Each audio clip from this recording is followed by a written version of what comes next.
ഒരു കുഞ്ഞു വചനം മാത്രമേ നമ്മളിന്ന് ഷെയർ ചെയ്യുന്നുള്ളൂ. ഞാൻ ഈ അടുത്തിടയ്ക്ക് വിശുദ്ധ ഗ്രന്ഥത്തിൽ എനിക്ക് വായിച്ചപ്പോൾ പെട്ടെന്നൊരു ഉള്ളിലൊരു വലിയ സന്തോഷം തോന്നി, ആനന്ദം തോന്നിയൊരു വചനം. അത് ഞാൻ നിങ്ങളുമായിട്ട് ഷെയർ ചെയ്യണം.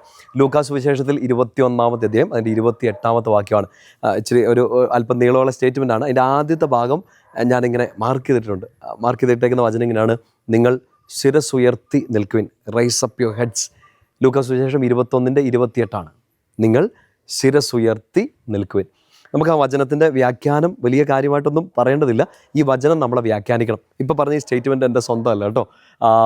കുറച്ച് നാളുകൾക്ക് മുമ്പ് നമ്മുടെ പാറശാല രൂപതയുടെ കൺവെൻഷന് വേണ്ടി പോയപ്പോൾ അവിടുത്തെ അഭിവന്യ പിതാവ് തോമസ് മാർ യൂസേബിയസ് പിതാവ് പറഞ്ഞു തന്നൊരു കാര്യമാണ്. ആദ്യത്തെ എനിക്കൊന്ന് ഉദ്ഘാടന സന്ദേശത്തിൽ പിതാവ് ഇങ്ങനെ പറയുകയാണ്: പ്രിയപ്പെട്ട സഹോദരങ്ങളെ, നമ്മൾ ഈ 3 ദിവസങ്ങളിൽ 3 വൈകുന്നേരങ്ങളിൽ ഈ കൺവെൻഷൻ പന്തലിലിരുന്ന് വചനം കേൾക്കും. വചന വ്യാഖ്യാനമല്ല നമ്മൾ കേൾക്കുക, കേൾക്കുന്ന വചനങ്ങൾ നമ്മുടെ ജീവിതത്തെ വ്യാഖ്യാനിക്കട്ടെ.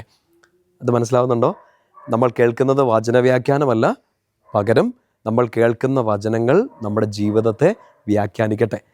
തോമസ് മാർ യൂസേബിയസ് പിതാവ് പറഞ്ഞ ആ ഒരു ചിന്തയുമായിട്ട് ബന്ധപ്പെടുത്തി ഈ വചനത്തെ നമുക്കൊന്ന് മനസ്സിലാക്കാൻ വേണ്ടി ശ്രമിച്ചാലോ? ലൂക്ക 21-28 നിങ്ങൾ ശിരസ് ഉയർത്തി നിൽക്കുവിൻ. ഇപ്പോൾ ഈ വചനത്തെ നമുക്ക് പല രീതിയിൽ വ്യാഖ്യാനിക്കാം. നമ്മൾ ചെയ്യാൻ പറ്റുന്ന ഒരു കാര്യം, പരിശുദ്ധാത്മാവിൻ്റെ ഒരു പ്രചോദനമായിട്ട് അതിനെ സ്വീകരിച്ചുകൊണ്ട് ഈ വചനം എൻ്റെ ജീവിതത്തെ വ്യാഖ്യാനിക്കട്ടെ. നിങ്ങളിപ്പോൾ ഇത് മാത്രമല്ല, ഈ ദിവസം തന്നെ നമ്മൾ എന്തോരം വചനങ്ങൾ കേട്ടു, വായിച്ചു. ഈ വചന വ്യാഖ്യാനങ്ങൾ കേൾക്കുകയല്ല, നല്ലതാട്ടോ, അതൊക്കെ പഠിക്കുകയും വായിക്കുകയൊക്കെ ചെയ്യണം. വളരെ പ്രധാനപ്പെട്ട ഒരു കാര്യമാണ്.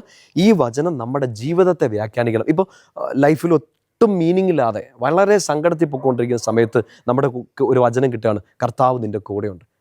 ആ വചനത്തിൻ്റെ വ്യാഖ്യാനമല്ല നമുക്ക് പിടികിട്ടേണ്ടത്. ഈ വചനം ഈ ഒറ്റയ്ക്കായിപ്പോയ, ഈ സങ്കടത്തിലായിപ്പോയ, കൂടെ ആരുമില്ലെന്ന് തോന്നിപ്പോയ എൻ്റെ ജീവിതത്തെ വ്യാഖ്യാനിക്കുകയാണ്. വ്യാഖ്യാനിച്ചിട്ട് എന്താ പറയുക? ഞാൻ കർത്താവ് നിൻ്റെ കൂടെയുണ്ട്. ലൂക്ക 21-28 നിങ്ങൾ ശിരസ് ഉയർത്തി നിൽക്കുവിൻ. ഈ വചനം നമ്മളെ വ്യാഖ്യാനിക്കണം. ഈ വചനത്തിൻ്റെ വ്യാഖ്യാനം നമ്മൾ മനസ്സിലാക്കുക എന്നുള്ളത് മാത്രമല്ല, ഈ വചനം നമ്മുടെ ജീവിതത്തെ വ്യാഖ്യാനിക്കണം. ഇപ്പോൾ എനിക്ക് തലപൊക്കി പിടിക്കാൻ പറ്റാത്തൊരു സങ്കടമായിരിക്കാം, ഒരു വേദനയായിരിക്കാം, ഒരു നാണക്കേടായിരിക്കും, ആൾക്കാരെ ഫേസ് ചെയ്യാൻ പറ്റാത്തൊരു സിറ്റുവേഷനിൽ നമ്മൾ നിൽക്കുകയായിരിക്കാം. വാട്ടെവർ എന്തെങ്കിലും ആണെങ്കിലും ഈ വചനം, ഇപ്പോൾ ഈ കേട്ട വചനം, ഒരു വചനം ഈശോ നമുക്ക് വെറുതെ തരത്തില്ലല്ലോ. ലൂക്ക 21-28 നിൻ്റെ ജീവിതത്തെ, എൻ്റെ ജീവിതത്തെ വ്യാഖ്യാനിക്കട്ടെ. നിങ്ങൾ ശിരസ്സുയർത്തി നിൽക്കുക. പരിശുദ്ധാത്മാവ് നിങ്ങളോട് പറയാണ്: റൈസ് യുവർ ഹെഡ്. എന്തു സങ്കടമാവട്ടെ, എന്തു വേദനയാവട്ടെ, ഇന്നിപ്പോൾ എന്നാ ചെയ്യേണ്ട, മടുത്തു കർത്താവെ, എങ്ങനെയെങ്കിലും കടന്നാൽ മതി, എങ്ങനെയെങ്കിലും എഴുന്നേറ്റാൽ മതി എന്നൊക്കെ ഉള്ള ചിന്തയായിരിക്കാം. നിങ്ങൾ ശിരസ്സുയർത്തി നിൽക്കുവിൻ. ഇന്ന് ഈ വചനം കേട്ട ഈശോയുടെ പ്രിയപ്പെട്ട മക്കൾക്കെല്ലാം കുഞ്ഞു വചനമാണ്, കുഞ്ഞു കാര്യമാണ്, വലിയ വ്യാഖ്യാനങ്ങളില്ല. പകരം ഈ വചനം നിങ്ങളുടെ ജീവിതത്തെ വലുതായിട്ട് വ്യാഖ്യാനിച്ച് നിങ്ങൾക്കൊരു ആനന്ദം തരട്ടെ എന്ന് പ്രാർത്ഥിക്കുന്നു.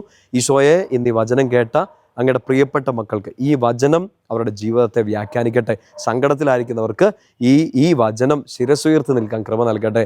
നാണം കെട്ടുപോയവർക്ക്, സങ്കടപ്പെട്ട് കണ്ണുനീരിൽ കുതിർന്ന് നിൽക്കുന്നവർക്ക് ഒന്ന് ഉയരാൻ, ശിരസ്സുയർത്തി പിടിക്കാൻ ഈ വചനം അവരുടെ ജീവിതത്തെ വ്യാഖ്യാനിക്കട്ടെ. പിതാവിൻ്റെയും പുത്രൻ്റെയും പരിശുദ്ധാത്മാവിൻ്റെ നാമത്തിൽ ആമേൻ.